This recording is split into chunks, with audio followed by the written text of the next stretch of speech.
क्या आप अपने जीवन में बार बार आ रही असफलताओं से परेशान हो चुके हैं? क्या आप ये सोच सोच के परेशान हो रहे हैं कि अब आपका क्या होगा? नहीं, एपीजे अब्दुल कलाम ने और आगे जाकर वही भारतीय राष्ट्रपति बने। तुम्हें क्या आते थे? सपने आते थे कि मैं मैच खेल रहा हूँ, मैं छक्के मार रहा हूँ, मैं चौके मार रहा हूँ। कि जो एडिशन थे वो 1000 बार से भी ज्यादा फेल हुए थे। जी हाँ, आप अपने जीवन में बार बार आ रही असफलताओं से परेशान हो चुके हैं? क्या आप ये सोच सोच कर परेशान हैं कि सारी जिंदगी में आपकी समस्याएं आ रही है? क्या आप ये सोच सोच के परेशान हो रहे हैं कि अब आपका क्या होगा? या फिर आप ये सोच रहे हैं कि जीवन का सारी समस्याओं का पहाड़ आपके ऊपर ही आकर गिर चुका है और आप समस्याओं से गिर चुके हैं? क्या आप ये सोच रहे हैं कि मैं इस बार भी फेल हो जाऊंगा? तो मैं आपको बता दूं कि क्या आप इस बात को मानते हैं कि जैसा आप सोचते हैं आप वैसे ही हो जाते हैं? दोस्तों, आज ऐसे ही एक जबरदस्त टॉपिक पर मैं बात करूंगा। दोस्तों नमस्कार, दोस्तों मैं हूं प्रशांत और आप देख रहे हैं रियलिटी ऑफ लाइफ।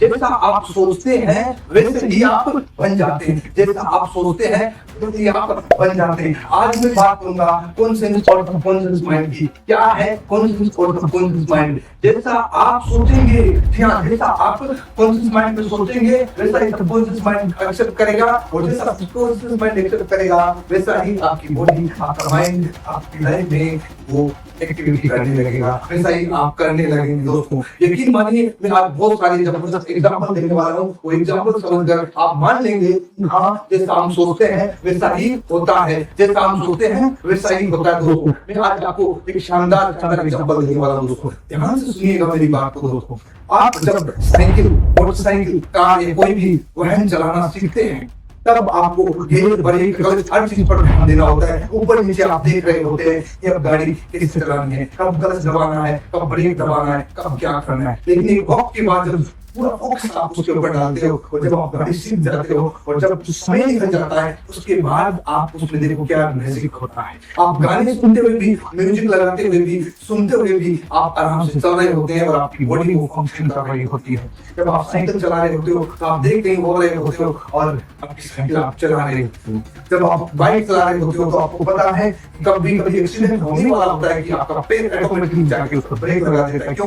क्योंकि ये आपके कॉन्शियस माइंड ने माइंड को जैसी एक्टिविटी के बारे में बताया, जैसा उसको दिया उसने वैसा ही एक्सेप्ट किया और फिर वो सबकॉन्शियस माइंड इसके ऊपर काम करता है। ये छोटा सा एग्जांपल था दोस्तों। अब बड़े बड़े एग्जांपल की बात कर दूंगा आपके सामने। दोस्तों बड़े बड़े एग्जांपल की बात कर दूं, आपको पता होगा एपीजे अब्दुल कलाम। दोस्तों एक ऐसा बच्चा जो 6 साल का था, 6 साल का बच्चा जो एक गरीब परिवार से था, अखबार बेचता था, लेकिन बचपन में उसके अंदर जुनून था। जुनून क्या था दोस्तों? आपको पता होगा कि मुझे साइंटिस्ट बनना है, मुझे क्या बनना है, वैज्ञानिक साइंटिस्ट बनना है। और उस बंदे ने पूरी मेहनत और लगन से आगे बढ़ने की कोशिश की और जो उसने अपने दिमाग में सोचा था, किसमें कॉन्शियस माइंड में सोचा था, वही उसके सबकॉन्शियस माइंड में चला गया था। क्या? मुझे वैज्ञानिक बनना है। उसके माइंड में क्या था? मुझे वैज्ञानिक बनना है। क्या बनना है? वैज्ञानिक बनना है। और उसके सबकॉन्शियस माइंड ने उसको एक्सेप्ट किया और एक वक्त ऐसा आया जब उन्होंने एलवी लॉन्च किया, पहला भारत का मिसाइल लॉन्च किया। किसने?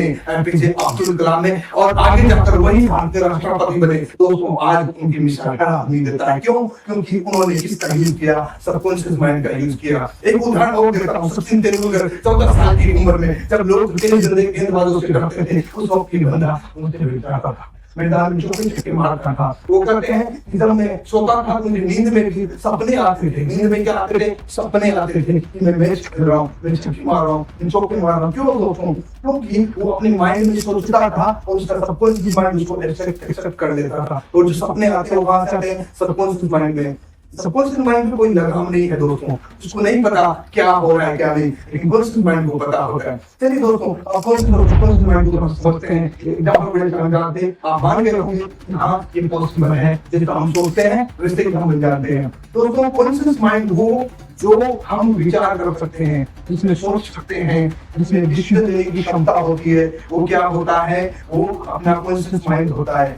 और ये तो वो विचार करके जो सबकॉन्शियस माइंड को देता है। वो सबकॉन्शियस माइंड वो है जिसे कुछ पता नहीं होता दोस्तों, कोई फंक्शन नहीं करता उस तरह से कि वो कोई डिसीजन ले सके, वो विचार कर सके, कुछ नहीं करता। जैसा आप उसको खिलाओगे वैसा ही वो खाएगा और वैसा ही रिजल्ट देगा दोस्तों। तो अब हताश ना हो, अपने इस सबकॉन्शियस माइंड को एक्टिव करो दोस्तों, सबकॉन्शियस माइंड को फोकस करो, आपकी सफलता आपके हाथ में होगी। इसका तगड़ा सा एग्जांपल, एक शानदार एग्जांपल और देता हूँ। बल्ब का आविष्कार किसने किया था? बल्ब का आविष्कार किसने किया था? थॉमस अल्वा एडिसन ने। जी हाँ, थॉमस अल्वा एडिसन ने बल्ब का आविष्कार किया था, लेकिन उसके पीछे भी किसका हाथ था? सबकॉन्शियस माइंड का। ये जो कांड कर रहा है कौन कर रहा है? सबकॉन्शियस माइंड कर रहा है। जी हाँ, तो सबकॉन्शियस माइंड कैसे था ये जानते हैं दोस्तों। कहते हैं कि जो एडिसन थे वो 1000 बार से भी ज्यादा फेल हुए थे। जी हाँ, 1000 बार से भी ज्यादा फेल हुए थे। और जब उनसे पूछा गया कि आप 1000 बार से भी ज्यादा फेल हो गए, आपको लगता है कि ये सक्सेस होगा? तो उन्होंने कहा कि मैं 1000 बार फेल नहीं हुआ। जी हाँ, ध्यान से सुनिएगा मैं क्या कर रहा हूं। उन्होंने कहा कि मैं 1000 बार से भी ज्यादा फेल नहीं हुआ, मैंने वो 1000 तरीके देखे हैं। समझे आप? मैंने वो 1000 तरीके देखे हैं जो कौन से असफल होते हैं। जी हाँ, मैंने आज ये सीख लिया कि ये 1000 तरीके वो हैं जो असफल हो सकते हैं, इनमें ये कमियां होती है। मैंने वो 1000 कमियां भी सीखी है, उनका समाधान भी सीखा है। और उस 1000 बार के बाद वो एक बार फिर सफल हुए और उन्होंने बल्ब का आविष्कार किया। जी हाँ, एडिसन की बात करता हूँ। थॉमस अल्वा एडिसन ने बल्ब का आविष्कार किया और उसके पीछे भी क्या था? उनका सबकॉन्शियस माइंड दोस्तों। जैसा उन्होंने अपने माइंड में रखा, उन्होंने कहा कि नहीं मैं असफल नहीं हुआ, मैं सफल होऊंगा। नहीं मैं असफल नहीं हुआ, मैं सफल होऊंगा। ये अपने माइंड को, कॉन्शियस माइंड को बोलते थे और वो कॉन्शियस माइंड उसको यही बोलता था सबकॉन्शियस माइंड को, नहीं मैं असफल नहीं हुआ, मैं सफल होऊंगा। मैंने 1000 तरीके सीखे और एक दिन वो सफल हुए। ये है थॉमस अल्वा एडिसन की लाइफ का एक एग्जांपल जो सबकॉन्शियस माइंड को एक्सप्लेन करता है, दर्शाता है और बताता है। तो दोस्तों, अब अगर आप ये सोचते हैं कि आपकी लाइफ में समस्या है, तो ये आपका जो कॉन्शियस माइंड है ये आपके सबकॉन्शियस माइंड को समस्या ही देगा, समाधान नहीं देगा। देखो दोस्तों, आपके आसपास देखना, दो तरह के लोग होते हैं।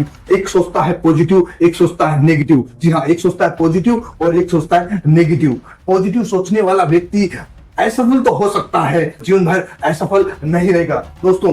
परेशान हो सकता है, वो असफल हो सकता है, बार बार परेशान हो सकता है जो पॉजिटिव सोच रखा है, लेकिन सफल एक दिन जरूर होगा। वो भी एक एग्जांपल बनेगा थॉमस अल्वा एडिसन का, वो भी एक दिन एग्जांपल बनेगा सचिन तेंदुलकर का, वो भी एक दिन एग्जांपल बनेगा एपीजे अब्दुल कलाम का। तो दोस्तों, ये चीज बहुत मायने रखती है। तो आपको मैं बता दूं कि दो तरह के लोग, एक नेगेटिव सोच रखने वाले, नकारात्मक सोच रखने वाले, और एक पॉजिटिव सोच रखने वाले। दोस्तों, आपने अपने आसपास देखिए, नजर घुमाइए और देखिए कि ऐसे बहुत तरह के आपको लोग मिलेंगे जो लोग हर बार कर देते हैं, यार ये मुश्किल है, ये नहीं हो सकता, ये कैसे हो सकता है। It means it's clear they are negative person, it's clear. और इफ आप देखोगे कि कुछ लोग ऐसे होते हैं कि आप हार रहे हो, आप हिम्मत हार रहे हो, आपके फ्रेंड सर्किल में आपको कोई दोस्त होगा वो फिर भी कहता है यार हो जाएगा, टेंशन नहीं करो, आप टेंशन नहीं करो, ऐसा हो सकता है, आप करो, होगा। तो वो पॉजिटिव सोच वाले होते हैं। और दो तरह के लोग होते हैं जो पॉजिटिव सोच रखते हैं, उनका सबकॉन्शियस माइंड उनको पॉजिटिव थॉट्स देता है और वो सक्सेस होते हैं। और जो नेगेटिव थॉट रखता है, उनका सबकॉन्शियस माइंड नेगेटिव एक्सेप्ट करता है, क्योंकि कॉन्शियस माइंड उसको क्या दे रहा है? नेगेटिव दे रहा है, और इसी वजह से वो फेल हो जाते हैं। तो इसलिए दोस्तों, आज से, अभी से ये सोचना बंद कर दे कि आप बार बार फेल हो रहे हैं। आपने देखा होगा कि आपके आसपास में जब कोई भी एक लड़का हो या लड़की हो, कोई भी स्टूडेंट हो, तो वो पहला पेपर देता है और वो फेल हो जाता है, तो एक स्टूडेंट रोने लगता है। आप किस लिए रोते हो? किसके लिए रोते हो? आप ये सोच रहे हो कि आप सिंपैथी हासिल कर लेंगे, तो ये आपकी एक बहुत बड़ी दूसरी असफलता होने वाली है। अगर आप ये सोचते हैं कि मैं फेल हुआ और आप रो रहे हो, तो इसका मतलब क्लियर है कि आप अब सिंपैथी जतवाना चाहते हो, आप सिंपैथी चाहते हो, और वही आपकी दूसरी गलती है कि आप फिर फेल हो रहे हो अपनी रियल लाइफ में। क्योंकि अगर आप रोएंगे तो आपका ही नुकसान है, आप फेल हुए, और अब आप रो रहे हो तो ये आपका नुकसान है, किसी और का नहीं। किसके लिए रो रहे हो? किसको दिखाने के लिए रो रहे हो? फेल आप हुए, एग्जाम आपका फेल, आप क्यों रोए? दूसरा आपको क्या कहेगा ये सोचकर आप रोते हैं क्योंकि आप असफल हो गए। लेकिन एक पॉजिटिव सोच वाला आदमी इसी सोच पर, इसी थ्योरी पर, एक स्टूडेंट कुछ अलग एक्टिविटी करता है और वो ये करता है, वो फिर कहता है कि मैं सफल होऊंगा, और उसी दिन से वो बुक्स उठाता है और कहता है कि इस बार अगला एग्जाम में दूंगा और सफल हो जाऊंगा, और वो तैयारी करना उसी दिन से शुरू कर देता है, और वो 6 घंटे 12 घंटे पढ़ाई करता है, और फिर जाकर वो एक दिन सफल होता है और एग्जाम क्रैक करता है, पास करता है। क्यों? क्योंकि उसकी सोच कहां जा रही है? पॉजिटिव जा रही है। और वो क्या कर रहा है? अपने कॉन्शियस माइंड को क्या कर रहा है, कॉन्शियस माइंड पॉजिटिव थॉट डाल रहा है और सब कॉन्शियस माइंड में जा रहा है दोस्तों। तो इसलिए आप हताश नहीं हो, आप नेगेटिव नहीं सोचो, पॉजिटिव सोच के अपने टारगेट की तरफ आगे बढ़ो और अपनी असफलताओं को चुनौती देके दिखाओ कि तुम भी एक दिन सफल होके दिखाओगे दोस्तों।